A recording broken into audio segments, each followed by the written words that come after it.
네, 요즘 뉴스에서 가장 많이 등장하는 단어가 바로 빌라왕입니다. 최소 수십 채에서 많게는 1,000채가 넘는 집의 소유자들이 전세 보증금을 내주지 않은 채 사망한 사례 벌써 3건이 나왔다고 하는 거 아니겠습니까?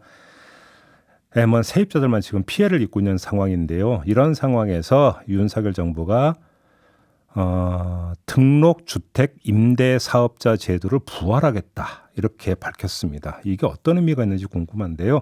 한국도시연구소의 최은영 소장 전화로 만나보겠습니다.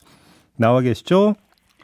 네, 안녕하세요. 네, 안녕하세요, 소장님. 일단 빌라왕 사태부터 좀 질문 드리고 싶은데요. 네. 이건 일종의 예견된 사태라고 봐야 되는 겁니까? 네, 그렇죠.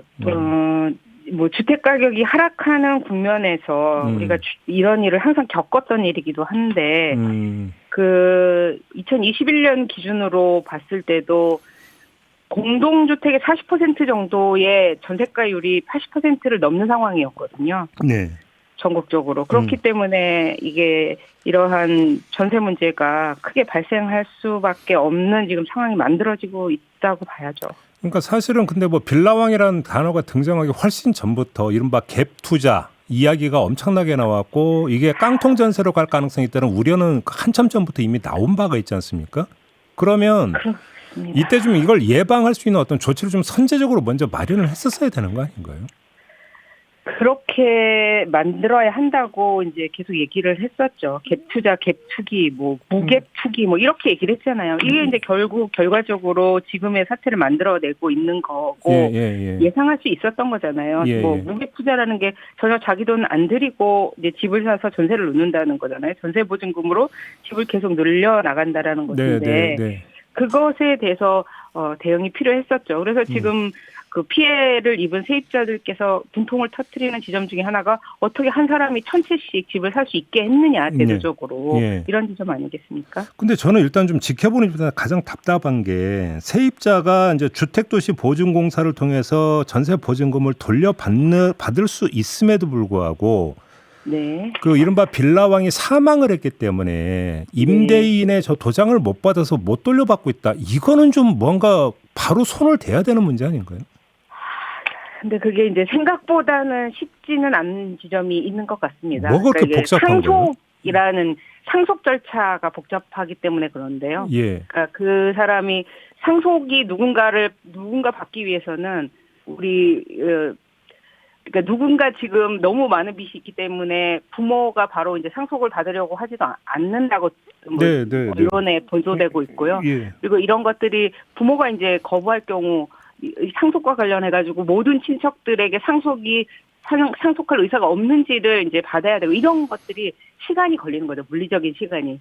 이거는 전세 반환 보증 뭐 이런 것보다는 더 큰 뭐 민법 이런 쪽에서의 문제인 것 같습니다. 근데 그러니까 제가 드리는 질문이 어떤 불가항력적 사유에 임대인의 어떤 뭔가 신변 이상이나 이런 것들을 포함을 시킬 수 없느냐라는 거죠. 그런 것들에 대한 이제 그 의견이 갈린다고 하더라고요. 법조계에서도. 그런 절차가 현재로서는 만들어져 있지 않고 이제 세입자 입장에서 얼마나 답답하겠어요. 발 동동 구르고. 알겠습니다. 그런데 저 하나 좀 짚고 넘어가고 싶은 게 지금 주택도시보증공사에서 받으실 수 있는 분들은 그나마도 이제 시간이 걸리긴 하겠지만 받으실 수 있는 거잖아요. 언젠가는. 그나마 다행인 케이스죠. 오히려 거꾸로. 그런데 이제 더 답답한 건 주택도시보증공사에도 가입하지 않으시거나 못하시거나 하신 분들이 정말 더 큰 문제이고 그리고 그러면 주택도시보증공사를 통해서 돌려받을 수 있다라는 게 사회적으로는 문제가 아니냐는 거죠. 그러니까 이게 결국에는 국민 세금으로 나가는 돈이기 때문에 지금 주택도시보증공사에서 이 빌라왕의 상당 부분 뭐 절반 가까이 수백 채를 주택도시보증공사에서 보증을 선 거잖아요. 그렇게 되면 이게 결국에는 다 국민 세금으로 나가는 수백억이 되는 거거든요. 그렇죠. 그런 점에서 제도적으로의 개선책이 아까 말씀하신 이제 뭐 이렇게 사망하는 경우에 보증을 빨리 이제 받으실 수 있도록 세입자들이 하는 제도도 필요하지만 이런 것들을 좀 근본적으로 개선이 필요하다고 생각합니다. 알겠습니다. 이게 굉장히 여러 가지 문제가 발생하고 있기 때문에. 근데 지금 이 빌라왕들이 임대사업자로 등록을 했던 사람들이라고 봐야 되는 거죠. 그렇죠. 많은 뭐 모든 분들이 그렇지는 않겠지만 뭐 언론 보도에 의하면 많은 분들이 임대사업으로 등록한 것으로 나오고 근데 있습니다. 이런데 지금 임대사업자 제도를 부활하겠다라고 하는 정부의 방침을 그럼 어떻게 받아들여야 되는 겁니까?